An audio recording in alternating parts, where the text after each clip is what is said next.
compañeros de la escuela secundaria, porque si bien yo estoy viviendo en Posada, no soy de Posada, soy de una parte obrera, tengo mucho del Dorado, una parte del corazón en el Dorado, como dice toda la escuela secundaria, que tiene tanta influencia en el desarrollo de la vida de cada uno.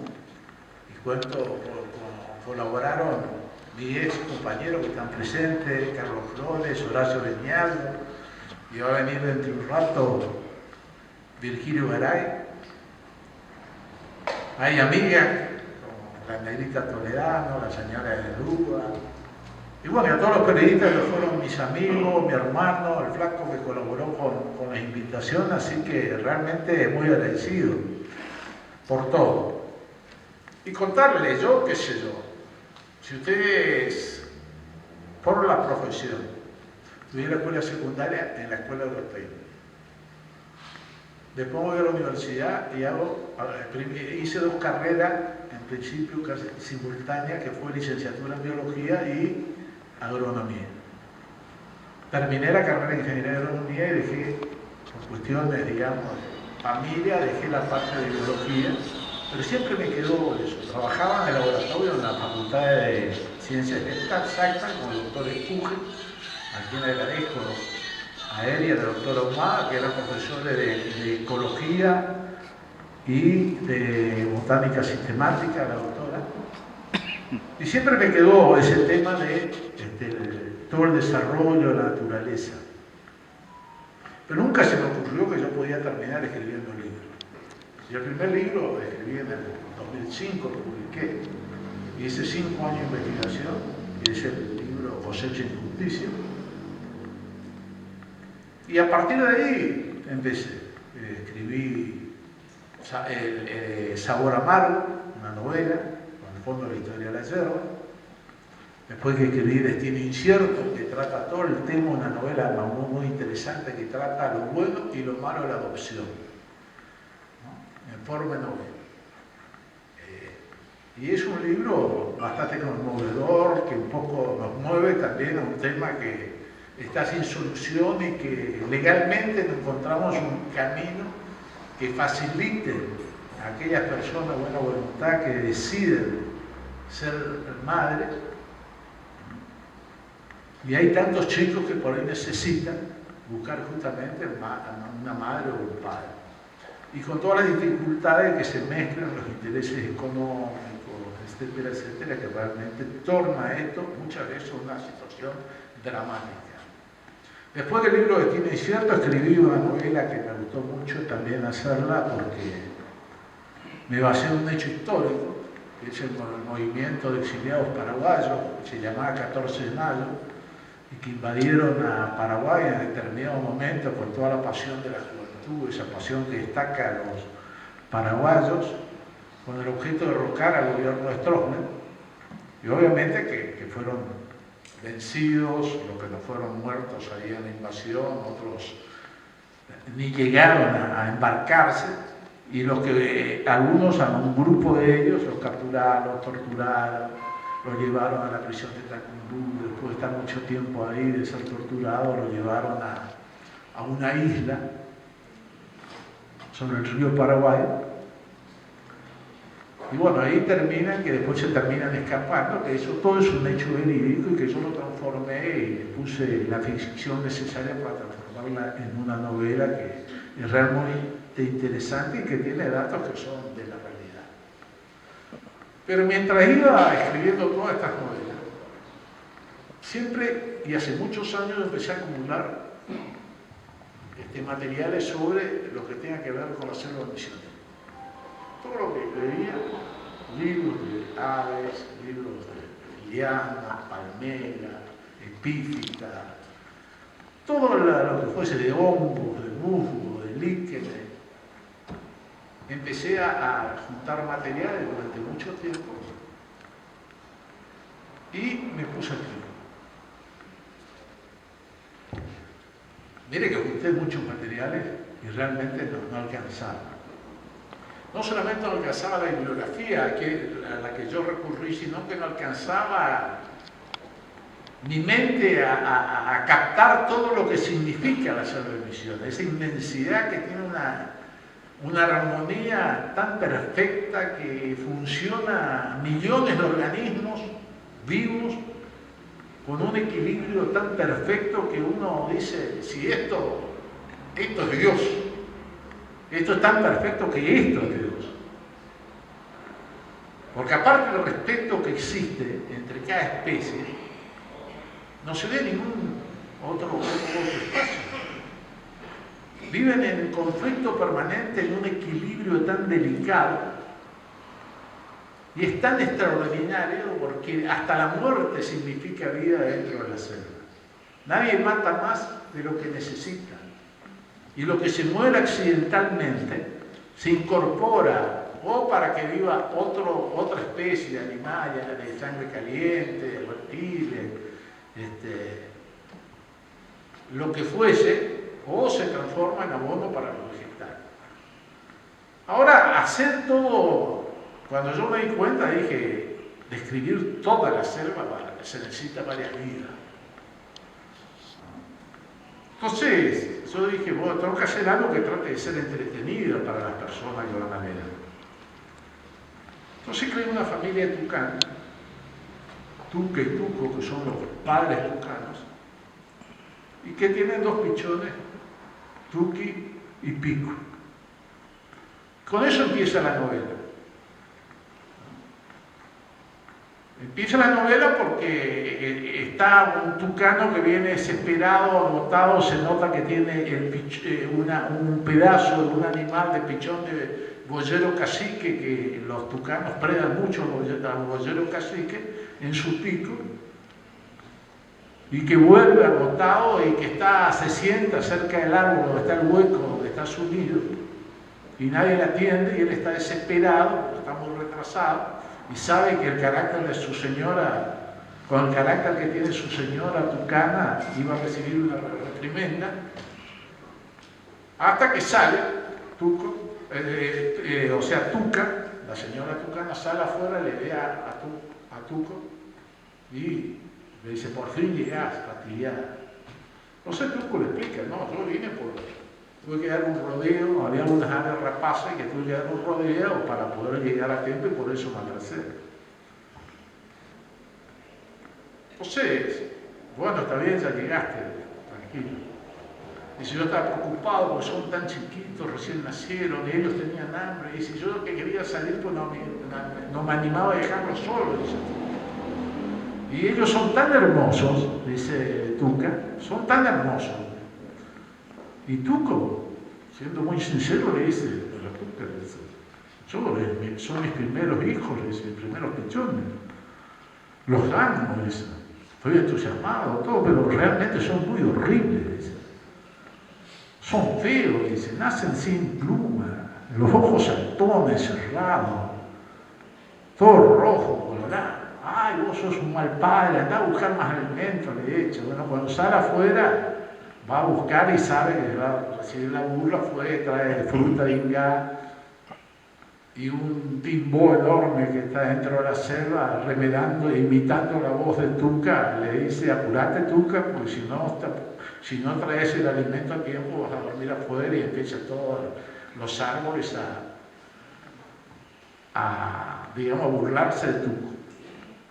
Al otro día, los tucanos normalmente duermen con el pico bajo el cuerpo para que no ocupe mucho espacio. Tuca se levanta contracturada porque no tiene el temor de aplastarle sus pichones. Le dice a Tuco, yo voy a buscar los alimentos. No, se va.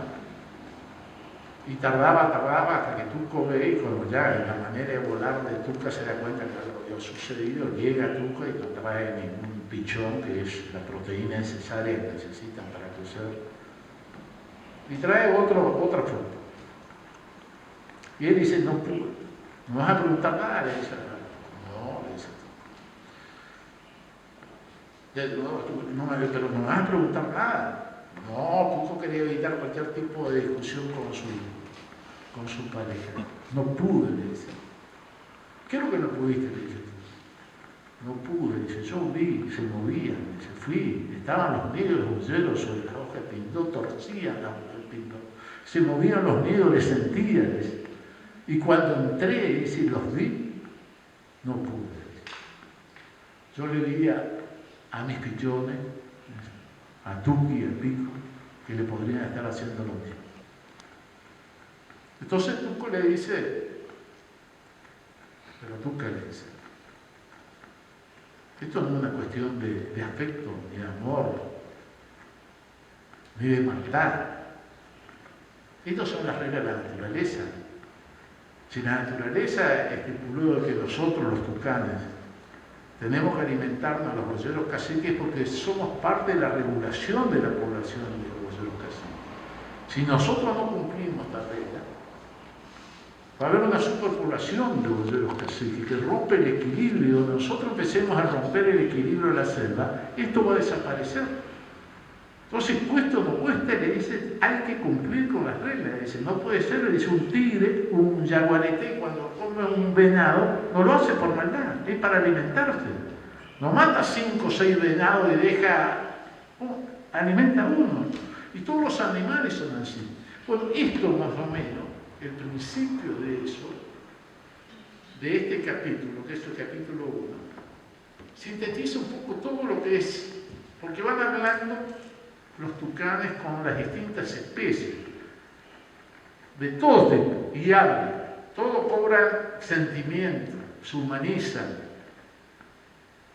tienen inteligencia, razonan, piensan. Los conflictos que están teniendo, las enredaderas, por ejemplo, cuando trepan con los árboles por la luz, porque hay enredaderas que cubren prácticamente las copas de los grandes árboles y le falta la luz. Y cómo las discusiones entre ellas, qué rol cumplen las enredaderas cuando trepan. Algunos árboles se quejan de que las hemiparásitas, las epífitas le dicen que le producen cosquillas. Está bien, no le causa daño, pero le producen cosquillas. Bueno, y así, por ejemplo, uno habla de que nosotros hablamos mucho de feminismo, de machismo, y se ve eso en la naturaleza. Hay coleópteros, por ejemplo, uno que es muy hermoso, uno de los más grandes que existe aquí en la zona, y de 7 centímetros y con las antenas y las patas delanteras puede alcanzar a 20 centímetros. El coleóptero arlequín. Es un coleóptero que para reproducirse, porque todos los insectos, la prioridad de los insectos es priorizar que la progenie, o sea, toda la descendencia sea de ellos. Entonces el coleóptero que si tiene las patas, los insectos normalmente tienen 3 pares de patas, pero el primer par de patas delanteras es mucho más desarrollada que las otras. Y sirve para abrazar a la hembra cuando va a fecundarla y se mantiene en esa posición hasta que la hembra va a poner los huevos. De esta manera evita que venga otro macho y que le fecunde a la hembra. Hay mariposas que después de la fecundación exudan una cera que sella el orificio seminal de la hembra de manera que ningún otro macho pueda fecundarla. Y existe también como contrapartida, por ejemplo, el tema de las flores. Es increíble los artilugios que usan para fecundarse con, digamos, con el polen que ellos necesitan. Por ejemplo, hay una variedad de orquídea que es, por ejemplo, autógama. Se fecunda con su flor. Y es una planta que no tiene evolución. Pero todas las otras orquídeas, a pesar que pueden tener los dos sexos, maduran de forma diferente y generan las ferormonas y los colores necesarios en el labelo, que es el pétalo mayor que tiene, que atrae a los polinizadores que ellos necesitan. Al extremo de que hay algunos polinizadores, algunas orquídeas, que genera una feromona de una hembra y su pilosidad del labelo es igual que la de la hembra de ese insecto que va polinizando. Viene el macho para polinizar, trae el polen, poliniza y termina teniendo una pseudocópula con el labelo. Entonces hay árboles que critican ese tipo de acciones. Dicen, sí, yo acepto que el ave feromona, que atraiga, pero ya engañarle para que un pobre infeliz termine teniendo sexo con el labelo de una orquídea, dice, ya es demasiado. Se queja, porque aparte dice, se precian de hermoso y no valoran todos los elementos que hacen de que ellas puedan ser tan hermosas y demostrar su hermosura, como las micorrizas, por ejemplo, que las orquídeas necesitan para poder absorber los alimentos que necesitan, ¿no? Que el sostén, justamente, porque la mayoría de las orquídeas son epífitas. Y así existen miles de ocasiones. Hay una anécdota que pongo, por ejemplo, para describir cómo es el rol del venado. Un venado joven que se enamora de una venada joven, que está muerto o no como el primer amor. Pero la madre le dice que no, eso no puede suceder. Tiene que cruzarse con el macho líder de la región, porque de esa manera los hijos van a salir fuertes y van a poder sobrevivir y van a tener más posibilidades de sobrevivir cuando nazcan. Si se cruza con un animal que no tiene esa fortaleza, puede salir animales débiles y puede ser predado por cualquiera de los animales que se dedican a cazar. Muy bien, por ejemplo, las flores y las plantas, los distintos cruzamientos que tienen, los artilugios que utilizan. El huaymbé, por ejemplo, es digamos, lo que nosotros vemos es lo mismo que la cala, que todas estas aráceas que a su vez son tan limpias y brillantes, porque tiene un alto contenido de cristal y oxalato de calcio, por eso no tiene predadores que le coman la boca, y es altamente venenoso. Y lo que vemos como, por ahí creemos que la flor es una espata, que es una especie de bráctea. En el medio nace un tubo, que viene a ser el estípete, que se llama, y ahí están todos, dentro del huaymbé, los puntitos negros, y cada puntito negro de esos son un fruto que está inserto en ese estípete.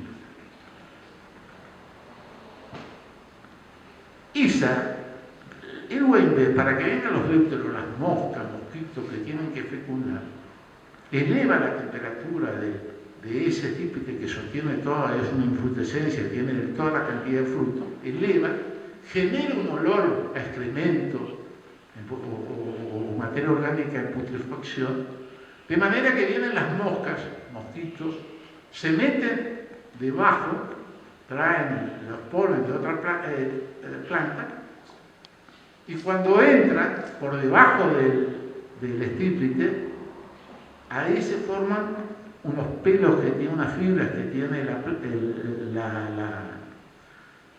el elemento fructífero del huaymbé, lo cierra y encierra a las moscas en ese lugar. Entonces las moscas fecundan y después que fecundan a las flores femeninas, con un polen de afuera, madura los polen masculinos de esa flor y las moscas salen portando el polen masculino de esa flor para cruzar a otra flor de otro huaymbé.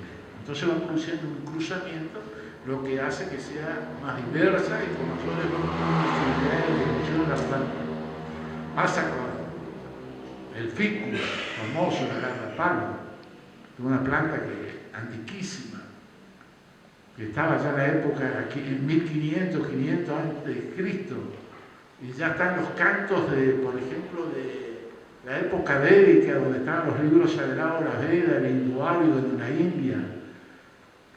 Ya se hablaba de este árbol de ficus, se hablaba que debajo de una especie de un árbol de ficus, Buda redactó toda su doctrina para la tierra.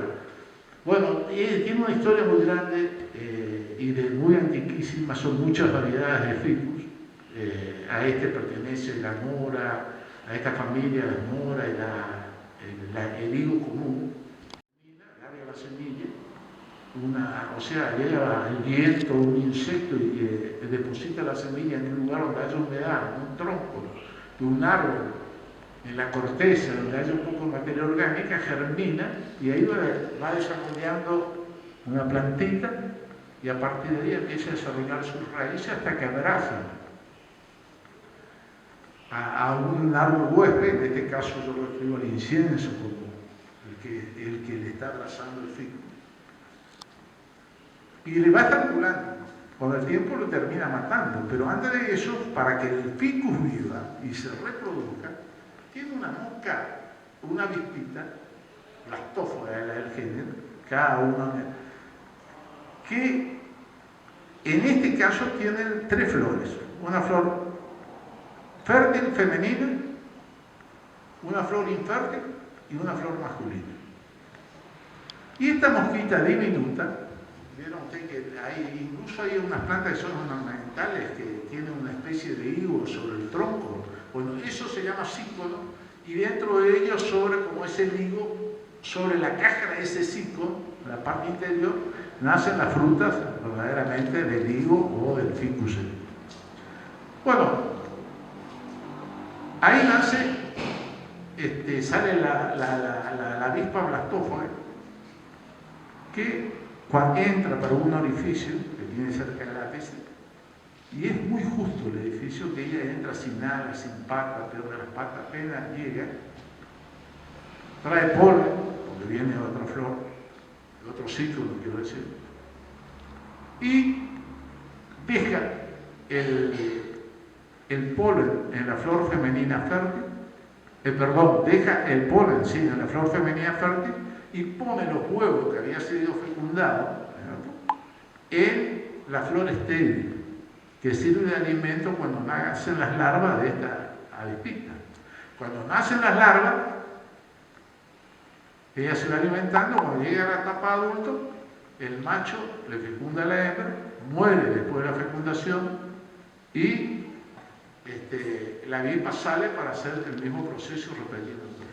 Todo esto, lo mismo pasa con, qué sé yo, a mí siempre me confunde hablar tanto porque son tantas informaciones que uno no sabe qué tomar. Pero en todo esto hay diálogos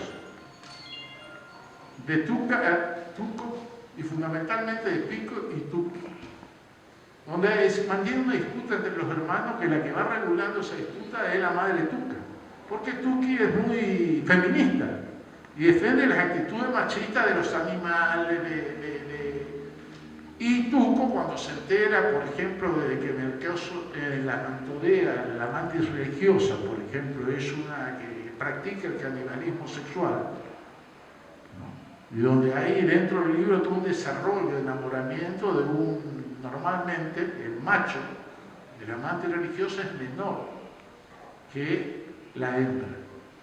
Y según dicen algunos investigadores, suponen, hipótesis, no hay nada comprobado, de que normalmente el canibalismo se da cuando existe un gran dimorfismo sexual. Entonces dicen que los animales, las hembras, que son más grandes que, por ejemplo, la araña, que son algunas especies de araña como la viuda negra, como en este caso la mantis y otras especies, la hembra es mucho mayor en tamaño que el macho. Entonces los predadores dicen que comen más hembras que machos y que para equilibrar la población las hembras practican el canibalismo sexual después de ser fecundado. En el caso de esto se describe todo un enamoramiento que desde hace tiempo le venía mirando el macho mantis y le dice que ella es hermosa, todo, pero que tiene miedo. ¿De qué tenés miedo? Le dice. Y vos sabés de qué tengo miedo, le dice. Pero dice, ¿no estás dispuesta? Dice. Si me amás, ¿no estarías dispuesta a morir? Dice, para hacer, dice, qué mayor demostración de amor que dar la vida. Y yo estoy dispuesto, dice, pero me hubiese gustado convencerte para que yo le pueda ver, dice, a nuestros hijos cuando se pierden. Dice, no lo vas a ver. Porque nosotros no tenemos un proceso de larva completo, de metamorfosis completa de larva a pupa, a crisálida y adulto. No, nosotros somos los mactauros que nacen ya con la parte de, igual que un adulto, y lo único que hacen son varios procesos de piel para llegar al adulto, pero nacen del huevo, salen con el mismo aspecto que una mantis adulta. Y dice, así que esto no hay problema. Bueno, dice, yo me voy a alejar, pero te amo, le dice el macho. Bueno, entonces empieza a fecundarse. Y él siente, entonces antes que empiece a comer, que empiece a comer la cabeza, la hembra, le dice te amo. Y él siente que ella también le dice que le ama, que le conmueve. Pero ya le empieza, es la primera mordida que le da y le come la cabeza. Y no afecta el proceso de copulación. Porque los inhibidores están en unos tergos que son inhibidores, están en unos tergos anteriores, y los que incentivan justamente la emisión de espermatozoides están en las últimas partes del abdomen del macho, por lo tanto, que le vaya comiendo no interfiere en la fecundación de las mantas. Es algo extraordinario, lo mismo que, por ejemplo, el tema de las hormigas.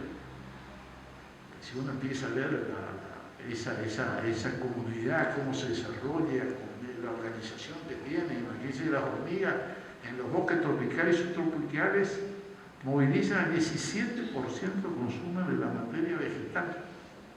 O sea, lo que es el bosque tropical y subtropical, el 17%. Movilizan el 30% de las tierras, dice que movilizan más tierra que las lombrices.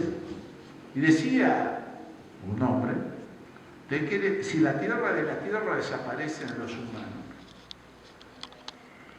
todo se iba a recuperar rápido. Como vimos en los 2 años de pandemia, donde no tuvimos acción y empezamos a ver venado hasta cerca de las piletas, en todos lados, recuperación del ambiente en una capacidad de reacción y de recuperación extraordinaria.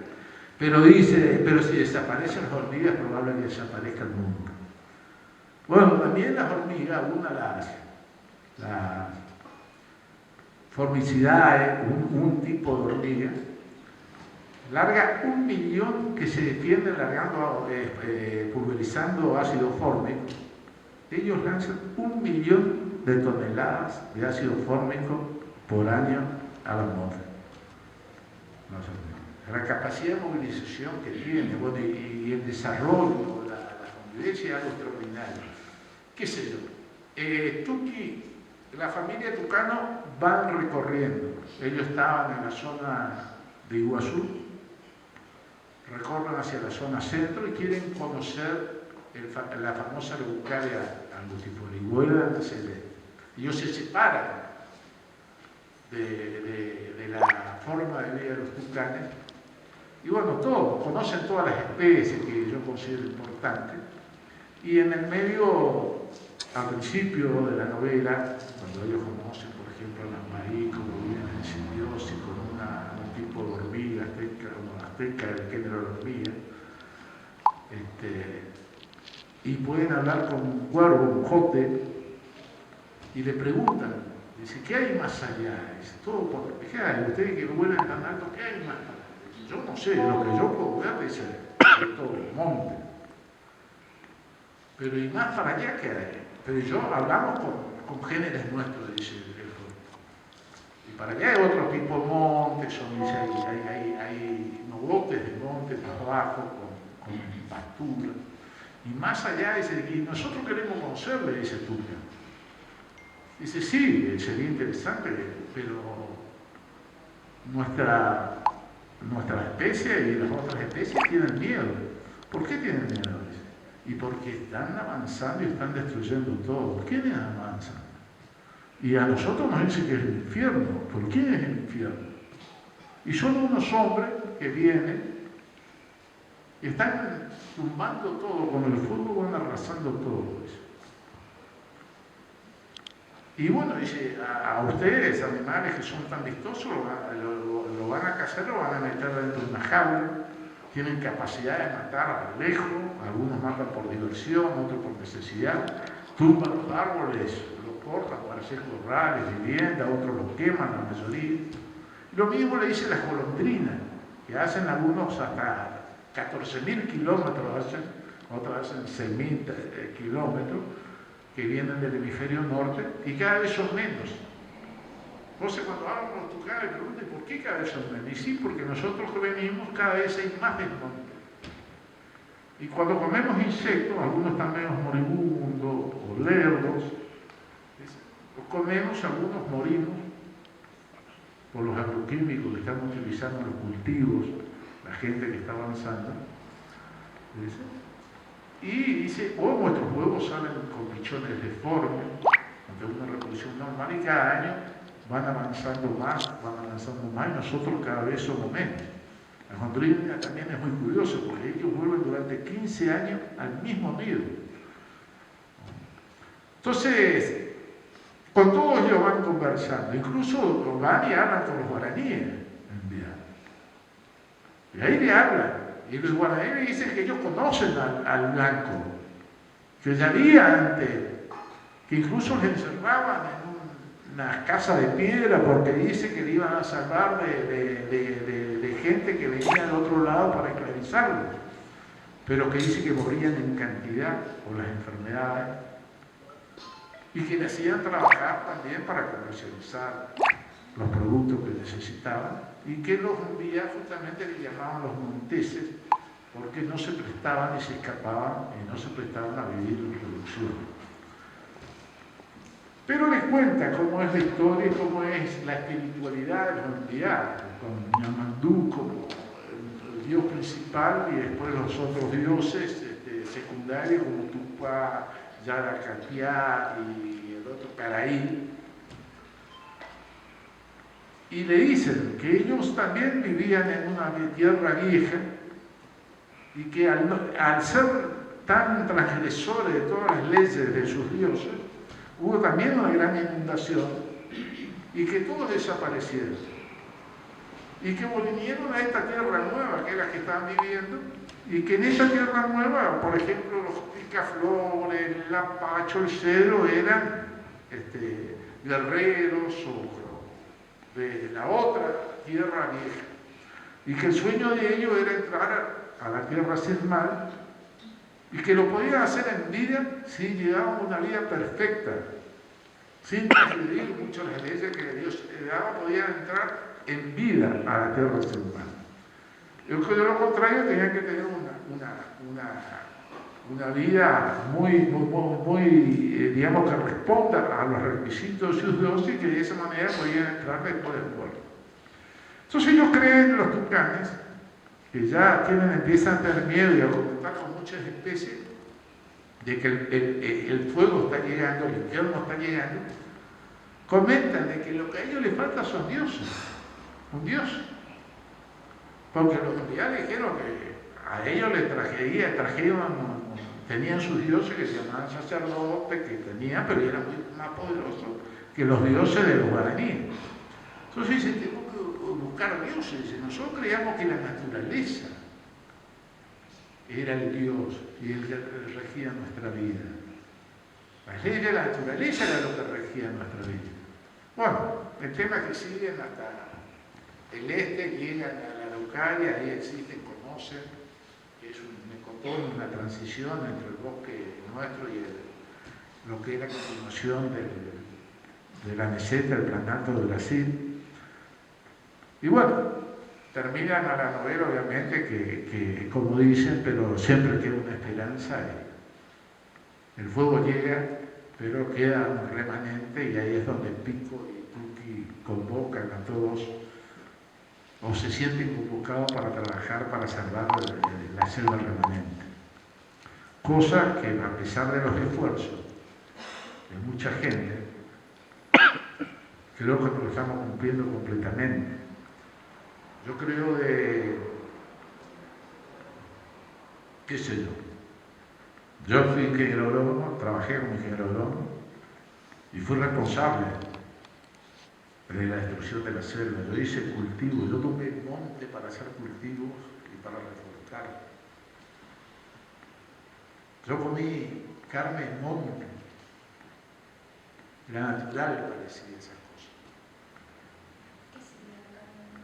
¿Cómo? ¿Qué sería la carne de monte? Todas las especies, venado, paca, acutí, pecarí.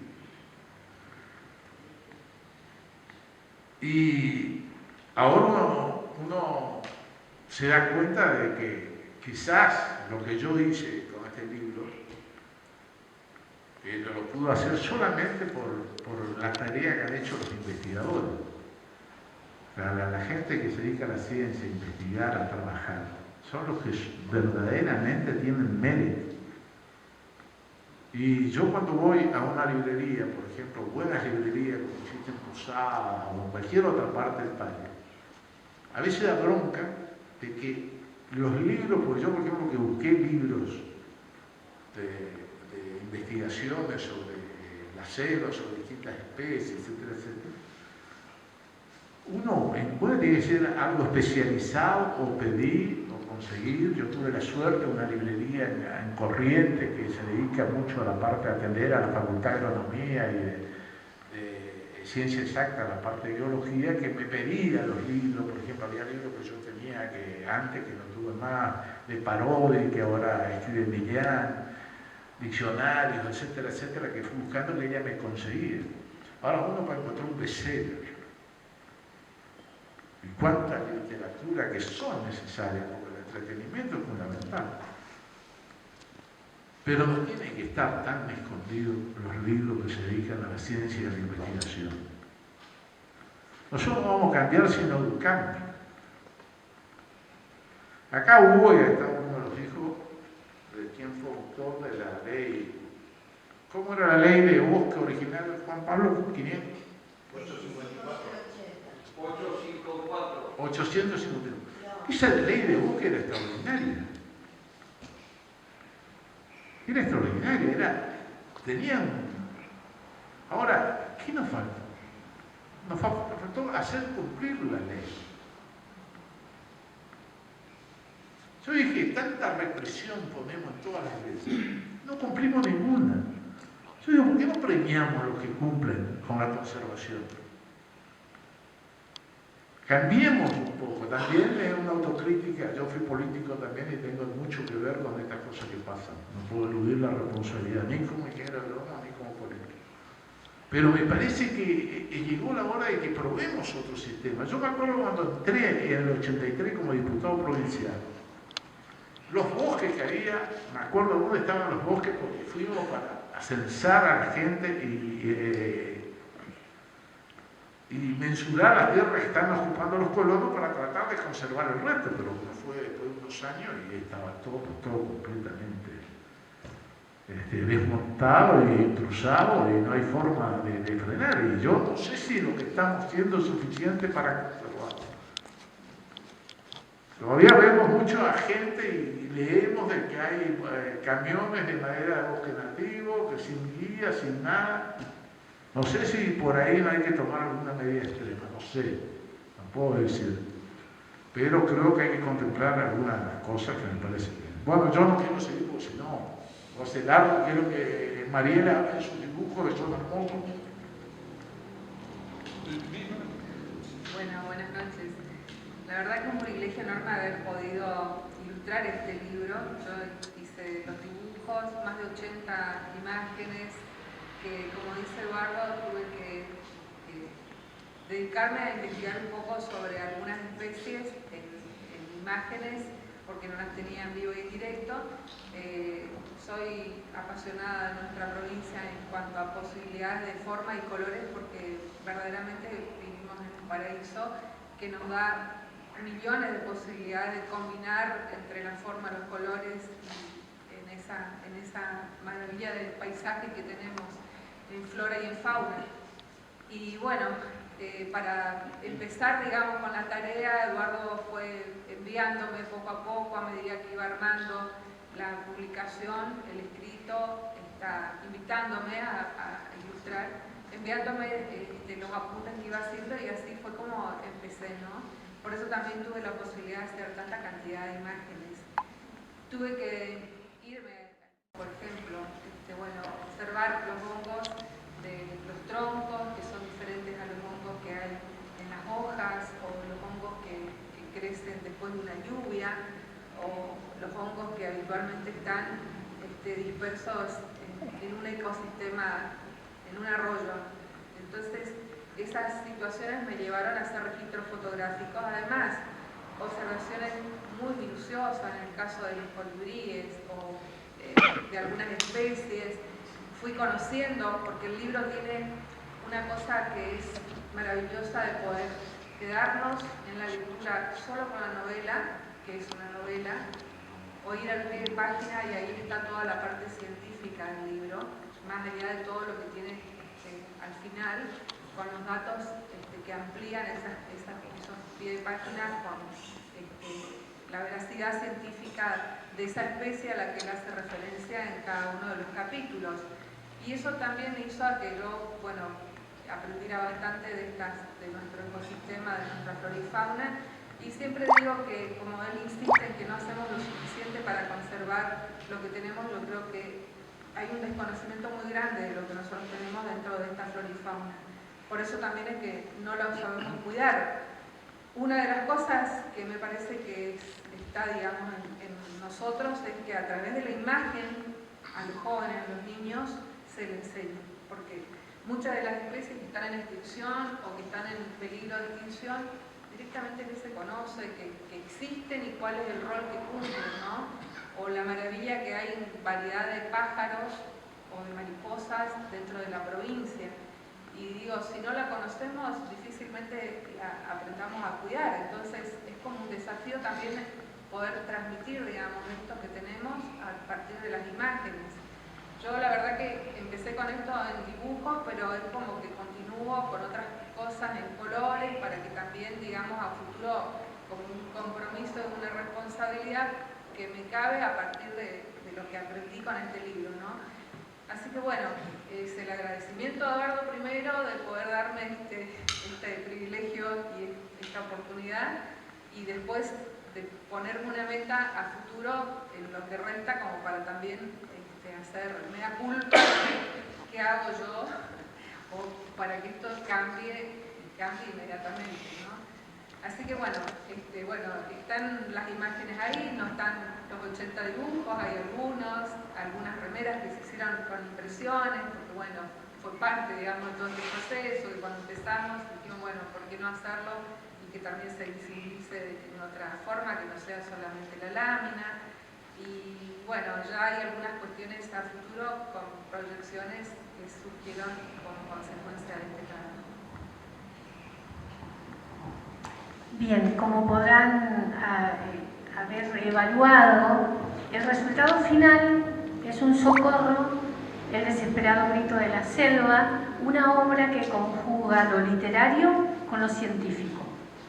Ustedes lo escucharon a Eduardo y me di cuenta que hoy en su exposición predominó el Eduardo más científico, y entonces aparece ese desparramo de palabreríos técnicos que en la novela toma vida en los diálogos de estos tucanes con todas las integrantes de la naturaleza biodiversa de Misiones, de una manera tan interesante que no se vuelve cansador el ritmo de lectura. ¿Por qué? Porque cada uno puede tomar de la obra la parte que más le gusta. Entonces, al que le gusta la historia, el relato, la narración, se queda con una Tuki simpatiquísima, mi ídola máxima, porque Tuki le manda a callar a quien sea, no le tiene miedo a nada, es una mujer muy hoy, muy nosotras, digamos.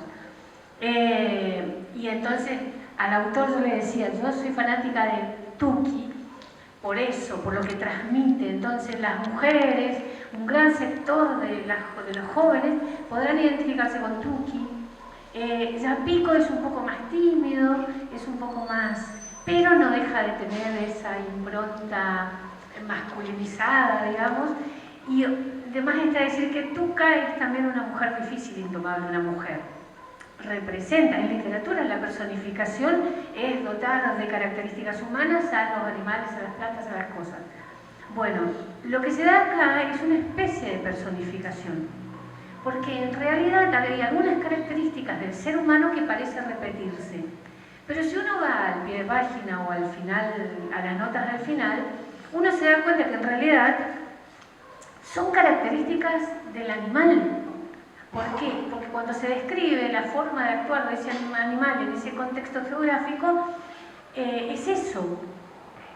Y entonces cuando vemos reflejado alguna actitud que parece que es humana, más que personificación, es como que el humano cuando actúa de determinada manera es una animalización en lugar de una personalización. En fin, yo les invito a que ustedes se acerquen a la obra. Van a encontrar que hay errores. Pero les voy a contar que como editora del libro, es parte de mi responsabilidad. Fue un proceso muy largo la edición final del libro. Comenzamos a trabajar juntos con Eduardo cuando andaba por el capítulo 20 más o menos, ¿no? Sí, por ahí. Con algunas indefiniciones todavía, en plena pandemia, por lo tanto nuestras reuniones eran virtuales y teníamos que definir si usábamos pie de página, si usábamos citas al final, y entonces ¿por qué pie de páginas? ¿Por qué cita al final? Y acá va la respuesta, para que no se asusten, no es esto un tratado de biología. Decidimos, creo que atinadamente, la narración sigue su curso con algunos que otros datos científicos en el medio.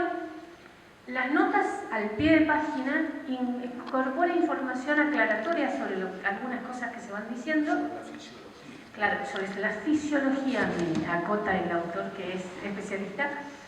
Y en las notas al final, que es donde tal vez van a encontrar un poco más de errores, más de tipeos en realidad, o cuestiones como por ejemplo que tienen que ver con la escritura científica de los nombres de plantas, animales y demás, que la primera es en latín, entonces como es en latín, es un lenguaje extraño, la escritura que se desarrolla como normal en el libro debe ir con letras itálicas, las cursivas, las tipos cursivas, ¿no? En lugar de las redondas.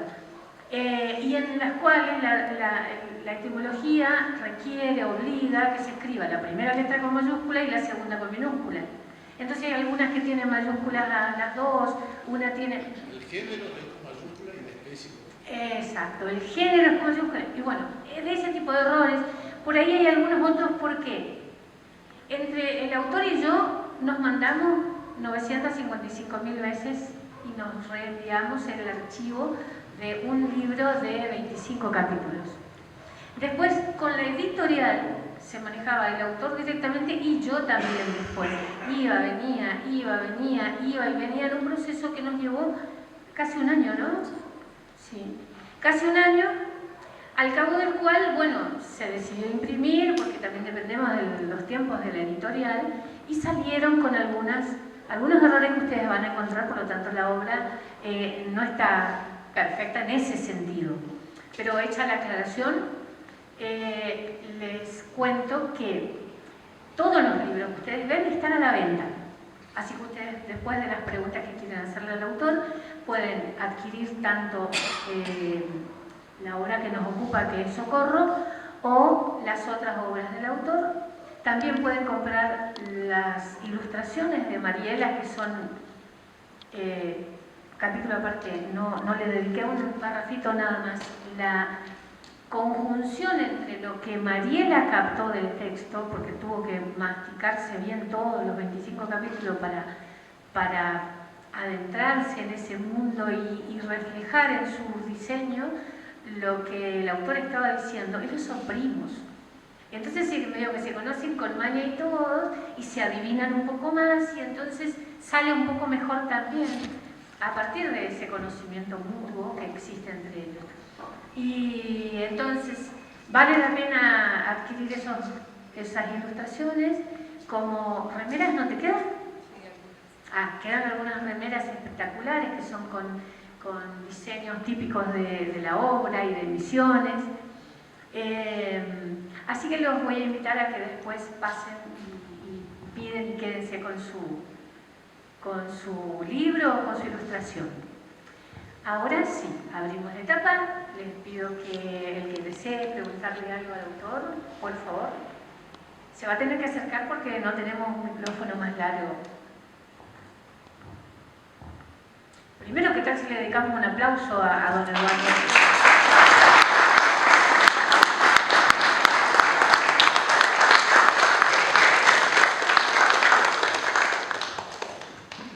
Bueno, ¿alguien tiene un comentario, una pregunta? Yo tengo una pregunta. Sí. Eduardo, ¿cuáles son los mayores polinizadores, los insectos más polinizadores en la selva misionera? Te digo porque me ha pasado en mi casa que hay algunas, por ejemplo el maracuyá. ¿Cómo? Y a la flor maracuyá, o como se le dice, exactamente. La flor, está la flor y después no da el fruto. Y me he dado cuenta que no había más o mariposas o alcornones. ¿Cuál es el mayor polinizador en ese caso? Es la mayor, mira, desde el viento, de acuerdo al color de las plantas, son determinados tipos de polinizadores. Los murciélagos son excelentes polinizadores de algunas especies de plantas.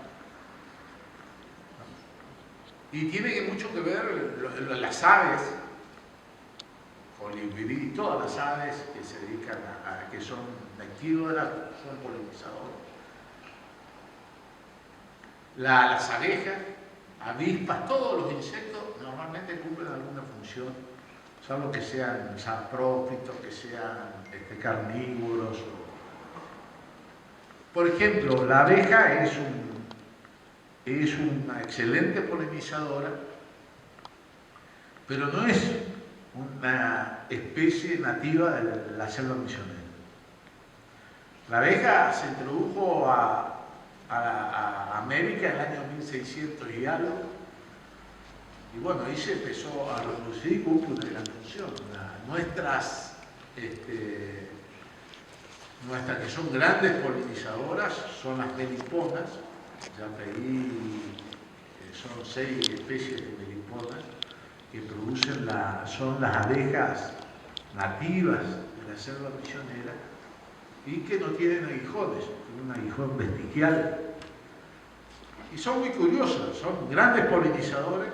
Ellos, para fabricar 1 litro de miel tienen que trabajar 5.000 obreras durante el año. Y una diferencia con las abejas es que la reina se puede fecundar solamente con un macho, mientras que la abeja europea o africana, ahora que hay, puede fecundarse con 20, 25 machos de acuerdo al proceso. Y si se fecunda con más de un macho, las meliponas le matan al macho, a la reina, porque existe un proceso genético que si se cruza, tiene la proporción de macho obreras adecuado, que de acuerdo a lo que es un alelo genético, eso no íbamos a hablar en parte técnica, que si se cruza con otro macho, porque el macho es, digamos, tiene un solo juego de cromosomas, no tiene los 2 pares como tienen todas las especies. Mucho pasa con los insectos, con plantas, etcétera, etcétera, que se dice haploide. Si se cruza con otro macho, produce mayor cantidad de huevos machos. Y eso altera, por eso Pero los colores, por ejemplo, las meliponas no compiten con las abejas. Las meliponas eligen, por ejemplo, árboles, son como 30 y pico de plantas que polinizan, y buscan las plantas que son que tienen mucho flavonoide, que es un producto que da el color amarillo, porque son 4 tipos de flavonoides. El antociano da el color azul. Algunos sirven que descomponen, por ejemplo, que filtran los rayos ultravioleta. Hay isoflavonoides, neoflavonoides, los flavonoides, que se está estudiando mucho porque tienen algunas propiedades extraordinarias. Entonces buscan determinado tipo de flores y que tienen a esos flavonoides. Por eso los Sopiguá guaraníes utilizaban a las meliponas, como la miel de melipona, no solamente como un complemento de alimentos, sino como por las propiedades medicinales que tenían. Los picaflores, por ejemplo, a diferencia de las abejas y de los insectos, usa la sacarosa, flores con sacarosa, el azúcar sacarosa, mientras que los otros buscan glucosa y fructosa.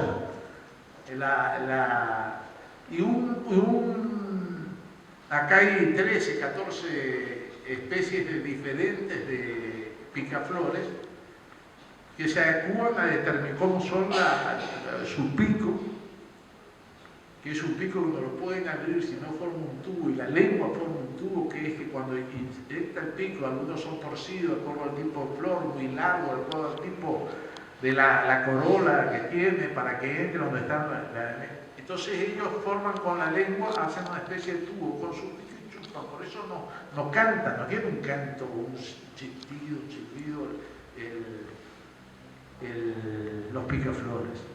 Y realmente son, estos animales no buscan, saben qué flor tiene en la cantidad de azúcar para que ellos no pierdan tiempo, porque proporcionalmente es el animal que tiene el corazón más grande con respecto, digamos, proporcionalmente a su cuerpo.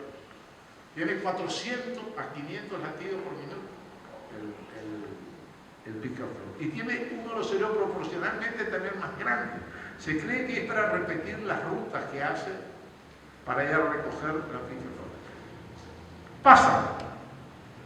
Ellos, el 15% absorbiendo. Tienen que absorber en algunos casos, de acuerdo a la especie, hasta 6 veces el volumen de su cuerpo. Complementan su dieta, que es energética, el néctar, con algunos insectos, pequeños insectos se alimentan como fuente de proteína. Pasa el 75-85% descansando de su tiempo y entra en un estado de letargo, donde empiezan a enfriar el cuerpo, a disminuir el ritmo cardíaco, y es donde es muy vulnerable a sus predadores, que puede ser la cuica, la comadreja, la ñacaliná, roedores, el tirica, cualquier animal o otra ave que le pueden cuando ellos están descansando y están en un estado de letargo. Y antes de terminar, les cuento algo curioso que siempre cuento, es de las comadrejas, que también cumple un rol fundamental en el medio ambiente. Son muchas especies de comadrejas que existen, que son arborícolas, son terrestres, se mueven en el líquido, en los arroyos, lagos. Y tiene una curiosidad, porque su método de reproducción es un animal que vive muy poco, 2 años, su periodo de gestación es 14 días. Y es un animal que tiene 3 vaginas. De acuerdo a la especie, por ejemplo, la más común de todas, la oveja, da 4 hasta 4 pechones. Y el macho tiene el pene bífido, que penetra en las 2 vaginas, y en cada vagina tiene las cámaras del útero, y ahí desarrolla el embrión, y una vez que se desarrolla el embrión, está fecundado el embrión, automáticamente se ubica dentro del marsupio, porque son marsupiales, dentro del marsupio, y se prenden del pezón de la teta de la madre y están hasta que se destetan a los 6 meses aproximadamente. Y la vagina del centro es para orinar, también termina ahí el aparato digestivo y donde van a parir sus embriones. Es muy curiosa y aparte tiene una gran utilidad y tiene una gran variedad hay otras que tienen hasta 20 crías, todas suben en el lomo, normalmente se manejan después de que salen del marsupio a través del lomo, así que bueno, por eso le digo, cada variedad hay una anécdota para contar interesante. Sí, Eduardo, el yaguareté aparece en la portada. ¿Cuál? El yaguareté. Ah, sí. Sí, y permanentemente se está exponiéndolo como la bandera de la biodiversidad, los riesgos de extinción, el avance de las fronteras agropecuarias. ¿qué lugar ocupa en Socorro el yaguareté? Después que llegue al fuego, Tuqui, que muere los padres, lo estoy contando hasta el final, no, pero Tuqui y Pico, que están todos llenos de ceniza, que sobrevivieron en un árbol quemado, que ven todo ese desastre, que por ahí se alegran de que los padres no vean a todo a la selva que tanto miraron y que por iniciativa de Tuca salieron a recorrer y a conocer, se alegran de que hayan muerto para que no vean ese desastre y ese de cómo arrasaron con todo. Ellos sienten el rugido del tigre y ellos se dan cuenta de que quedó un remanente de la selva y ahí se deciden a ponerse a trabajar para trabajar por ese remanente.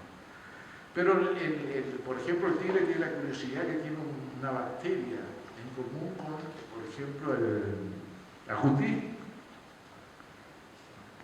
que se utiliza, tiene el organismo y cuando defeca el tigre, se desparrama la bacteria sobre los vegetales y el acutí se alimenta a veces y contrae la bacteria y ahí le empieza a parasitar algunos órganos. Dicen que es para debilitarlo y para que sea fácilmente cazable por el tigre, porque ahí está un evento donde le caza el tigre a un acutí, y para debilitarlo de esa manera por mantener la regulación de la población de acutí que se reproduce muy fácilmente. El yaguareté tiene una mordida más fuerte. La única animal así que se puede comparar a la mordida del yaguareté es la hiena. Es más fuerte que el león, que el tigre de bengala, que el leopardo. Y cuando muerde, pone los colmillos sobre, se alimenta de tortugas, rompe la caparazón de las tortugas. Y cuando agarrase, por ejemplo, de un carpincho, que también hay, un tigre le agarra y le revienta el cerebro de una mordida. Y pone los colmillos en los oídos y le revienta el cerebro, la fortaleza que tiene el tigre. Entonces, bueno, ahí ve cómo se superpone el territorio del yaguareté con, por ejemplo, el macho, con varios territorios de hembras. 2 o 3 hembras pueden ocupar el territorio que son las que él se va a cruzar. Pasa lo mismo con el puma. Bueno, también hay un capítulo donde ellos hablan con arpía, después de que estuvieron hablando con los caí, con los monos. Ellos ven, son testigos de cómo una arpía del tamaño que tiene se desplaza dentro de la selva por toda su estructura, su ala, que cómo puede ser un animal tan grande que se mueve en esa maraña de selva. Y bueno, explica por su estructura, tan sabia naturaleza que explica cómo es, cómo ella se puede mover. Y ellos son testigos y le siguen. Y hablan con la arpía y se dan cuenta lo solitaria que es la arpía porque está en nido en un anchico enorme y en ese anchico no van animales ni nada. Y al no haber animales,